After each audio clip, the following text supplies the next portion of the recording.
Assalamualaikum warahmatullahi wabarakatuh. Sebelumnya, perkenalkan kami dari kelompok 4 grup 2 akan mempresentasikan hasil diskusi kami yang berjudul proses operasional asuransi. Di sini kami beranggotakan 5 orang dengan saya sendiri Sukrahmna, ada Zakia, dan Zahren. Untuk materi pertama akan dibacakan oleh Kia. Kepada Kia, disilakan. Baik, terima kasih moderator. Saya akan menjelaskan tentang proses isu polis pada reasuransi. Isu polis reasuransi adalah proses penerbitan dokumen kontrak secara kending company atau itu perusahaan asuransi yang menyerahkan risiko dengan reinsurer. Yang dimana dokumen polis ini dijelaskan secara jelas mengenai pembagian risiko antara kending company dengan reinsurer, premi yang harus dibayar, retensi atau bagian risiko yang tetap ditanggung oleh senden, syarat dan ketentuan pertanggungan lainnya. Selanjutnya itu ada, boleh di next. Selanjutnya itu alur umum isu polis. Yang pertama, pengajuan risiko oleh sending company, yang dimana senden mengirim data risiko yang ingin direasuransikan untuk dinilai oleh reasurador. Yang kedua, analisis underwriting oleh reasurador. Reasurador menilai kelayakan risiko, menentukan kapasitas, rate, dan syarat penutupan. Yang ketiga ada quotation atau terms dan condition. Reasurador mengeluarkan penawaran resmi bersifat premi, syarat, dan ketentuan penutupan. Yang selanjutnya ada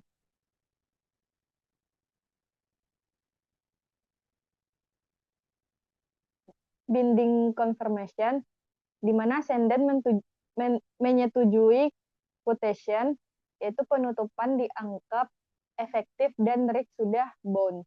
Yang kelima, penerbitan slip reasuransi, dokumen ringkas yang merangkum terms dan conditions sebagai dasar sebelum polis final. Yang keenam, penerbitan polis reasuransi atau kontrak note, di mana dokumen kontrak final yang menetapkan seluruh syarat, limit, dan ketentuan reasuransi. Selanjutnya,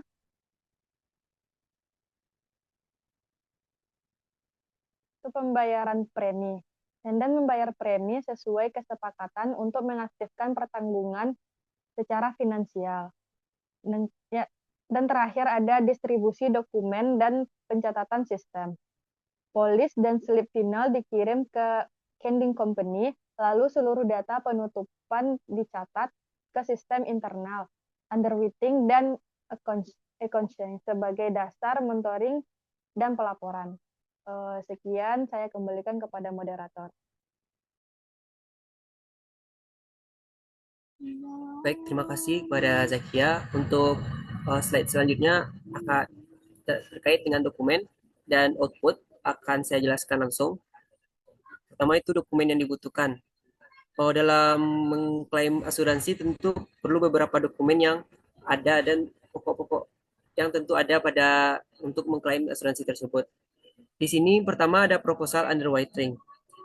Dokumen awal berisi permintaan penutupan reasuransi dari Seden, lengkap dengan ringkasan objek pertanggungan dan kebutuhan reasuransi. Lalu yang kedua, risk profile dan loss history. Informasi karakteristik risiko serta catatan kerugian sebelumnya untuk menilai tingkat bahaya dan kelayakan penutupan. Lalu selanjutnya ada yang ketiga, term of cover.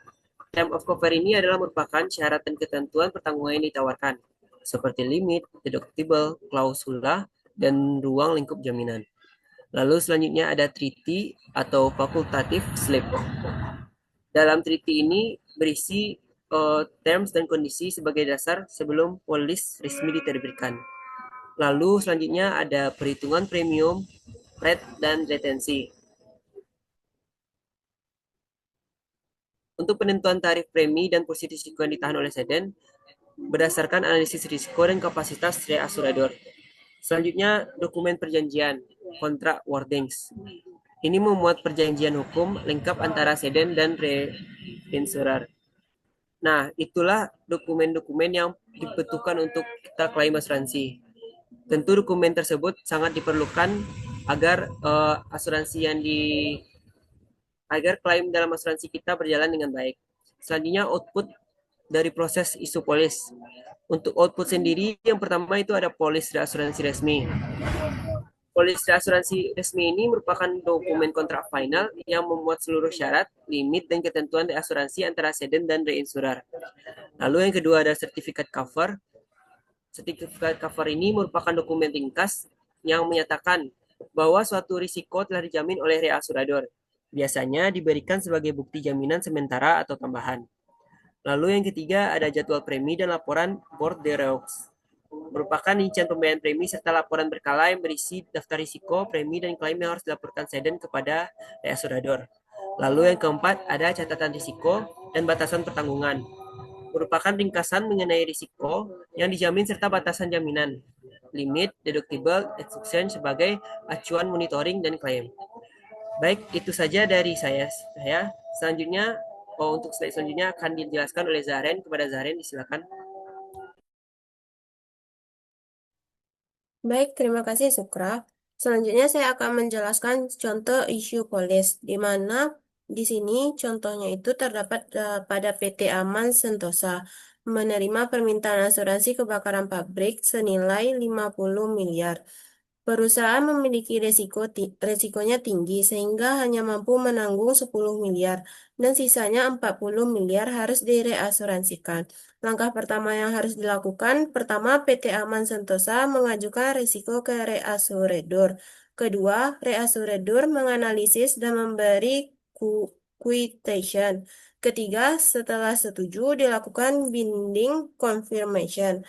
Keempat, reasuredor menerbitkan slip reasurasi dan polis reasuransi. Kelima, premi reasuransi dibayarkan sesuai kesepakatan. Selanjutnya, Zara. Lalu kita masuk ke proses klaim reasuransi. Dijelaskan bahwa klaim reasuransi timbul setelah perusahaan asuransi membayar klaim kepada tertanggung, lalu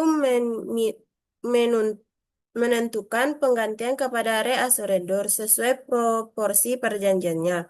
Reasuransi ini memastikan perusahaan asuransi tidak terbebani seluruh risiko kerugiannya. Lanjut, Jar. Nah, selanjutnya alur proses klaim, di mana notifikasi klaim dari Kending Company ini menginformasikan reassurandor secara resmi bahwa ada klaim besar. Kedua, pengumpulan dokumen klaim. Semua bukti kerugian dikumpulkan termasuk laporan investigasinya. Ketiga, verifikasi validitas klaim, di mana reassurandor memeriksa apakah klaim valid dan sesuai dengan ketentuan. Keempat, perhitungan recoveries, di mana menghitung berapa bagian klaim yang harus dibayar reassuredor. Kelima, approval atau rejection oleh reassurandor. Reassurandor menyetujui untuk menolak klaim berdasarkan analisis. Selanjutnya, pembayaran klaim, di mana reassurandor membayarkan recovery kepada Kending Company-nya. Dan terakhir, pelaporan ke treaty, di mana klaim dicatat dalam treaty atau resiko fakultatif yang terkait. Lanjut, Jara. Selanjutnya, dokumen yang dibutuhkan. Pertama, di klaim reasuransi ini dibutuhkan laporan klaim tertanggung. Kedua, dokumen investasi. Ketiga, polis asuransi langsung dan polis reasuransi. Keempat, laporan kerugian dan perhitungan klaim. Dan yang terakhir, formulir recovery. Selanjutnya, cara. Selanjutnya, faktor yang diperiksa reassurandor. Pertama, apakah kejadian konflik dalam polis, di mana memastikan peristiwa yang diklaim termasuk dalam jaminan polis.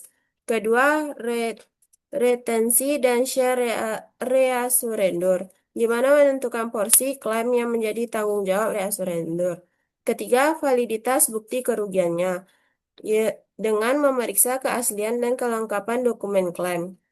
Baiklah, selanjutnya akan dibacakan oleh Zakia. Kepada Zakia dipersilakan. Baiklah, terima kasih. Selanjutnya, nah yang keempat itu ada ketetapan laporan dari Borderex, di mana di sini itu menilai dari laporan premi dan klaim sesuai dan akurat untuk sesuai dengan laporan dari Borderex-nya. Terus lanjut yang kelima, itu ada ketentuan limit dan exclusion-nya. Di sini bakalan memastikan klaim berada dalam limit dan tidak termasuk dalam pengecualian yang ada di dalam polis dan juga perjanjian antara perusahaan asuransi dan reasuransinya. Nah, selanjutnya, kerjasama produk baru antara perusahaan asuransi dan perusahaan reasuransi. Nah, di sini maksudnya adalah perusahaan asuransi dan perusahaan reasuransi akan merancang suatu produk atau yang akan diluncurkan. Mereka bakalan berkolaborasi dalam merancang produk tersebut. Nah, di sini reasurador akan memberikan dukungan berupa aktuaria analis risiko, aktuaria analis risiko, aktuaria analisis risiko, serta kapasitas pendanaan agar produk lebih kompetitif, berkelanjutan, dan aman secara finansial. Nah, kerjasama ini juga akan memastikan desain manfaat, tarif premi, dan ketentuan polis sesuai dengan profil risiko dan standar yang ada di pasar. Nah, selanjutnya, untuk alur kerjasama produk baru ini, yang pertama ada mengidentifikasi kebutuhan pasar, agar produk yang dikeluarkan tidak hanya bernilai ekonomi, tetapi juga bernilai kebermanfaatannya, jadi disesuaikan dengan kebutuhan yang ada di pasar. Terus selanjutnya juga diskusi antara insurer dan reinsurer, yaitu membahas konsep bersama yang disebut dengan kolaborasi tadi antara perusahaan asuransi dan perusahaan reasuransi. Selanjutnya juga analisis risiko dan profitability study, di mana di sini bakalan dinilai risiko dan potensi keuntungan dari produk baru yang akan diluncurkan. Selanjutnya juga ada penyusunan produk dan tabel manfaat. Di sini nanti akan dibuat desain manfaat dan juga tarif dari produk asuransi yang akan dibuat. Terus selanjutnya juga ada review legal dan compliance, yaitu di sini review legal berarti memastikan bahwa produk yang diluncurkan itu sesuai dengan regulasi atau hukum dan tidak melanggar hukum yang ada. Selanjutnya juga ada penandatanganan perjanjian kerjasama. Jika produk sudah sesuai dan sudah dikonsepkan, maka akan disepakati untuk membuat kontrak. Soalnya produk yang sudah dirancang akan siap untuk diluncurkan ke pasar. Mungkin sekian. Soalnya saya kembalikan kepada moderator. Baik, terima kasih Zakia. Untuk slide selanjutnya akan dijelaskan oleh Zara. Kepada Zara, silakan. Baik, terima kasih moderator. Selanjutnya saya akan menjelaskan mengenai peran reasurador dalam pengembangan produk. Nah, pada bagian ini kita menjelaskan kenapa perusahaan asuransi membutuhkan reasuransi dalam membuat produk baru. Nah, di sini ada tersedia poin-poinnya. Yang pertama, menyediakan analisis aktuaria. Artinya, reasurador membantu menghitung risiko dan menentukan apakah produk layak dijual. Yang kedua, menjamin dukungan kapasitas risiko, yaitu jika risiko terlalu besar, reasurador menanggung sebagian sehingga perusahaan asuransi aman. Yang ketiga, menyusun pricing model, yaitu reasurador membantu menghitung premi yang tepat agar tidak terlalu murah atau terlalu mahal. Yang keempat, memberi masukan wording polis, yaitu supaya isi polis jelas, adil, dan tidak menimbulkan sengketa saat klaim. Yang kelima, memberikan pelatihan produk, yaitu reasurador sering memberikan training untuk tim marketing atau underwriting agar paham produk. Yang keenam, monitoring kinerja produk, yaitunya mereka memantau apakah produk menguntungkan atau justru merugikan, lalu memberikan feedback.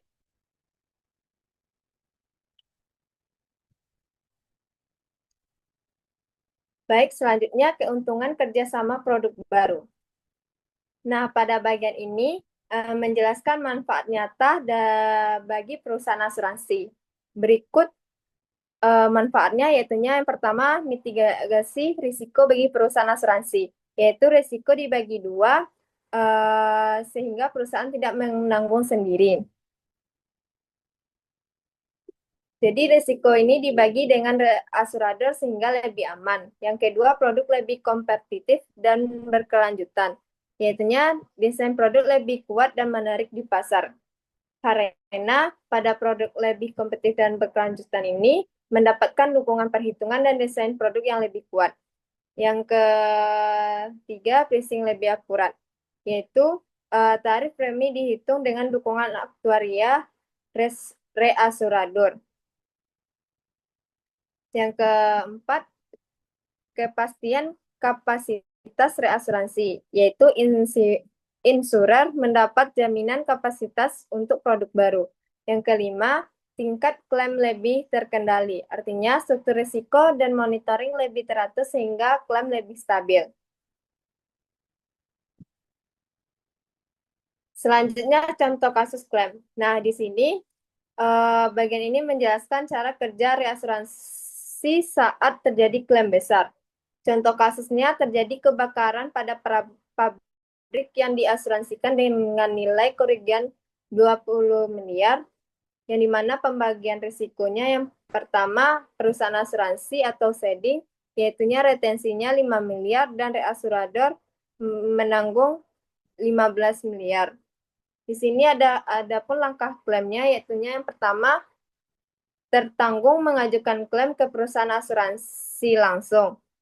Yang kedua, asuransi membayar klaim dengan 20 miliar kepada tertanggung, karena mereka yang berhubungan langsung dengan nasabah. Yang ketiga, perusahaan asuransi mengajukan recovery, yaitu 15 miliar ke reasurator. Yang keempat, setelah itu reasurator memverifikasi dan menyetujui klaim. Yang terakhir, reasurator membayar recovery 15 miliar kepada perusahaan asuransi. Jadi, di sini perusahaan reasuransi memastikan perusahaan asuransi tidak bangkrut ketika ada klaim besar. Selanjutnya kesimpulan. Jadi, setelah penjelasan di atas, adapun kesimpulannya di sini bahwa proses isu polis memastikan risiko disepakati dengan jelas.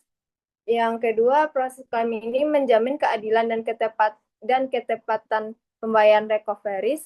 Dan yang terakhir, kerjasama produk baru memperkuat inovasi dan keberlanjutan industri asuransi. Sekian, terima kasih. Saya kembalikan kepada moderator. Baik, terima kasih kepada Zahra yang sudah menyampaikan.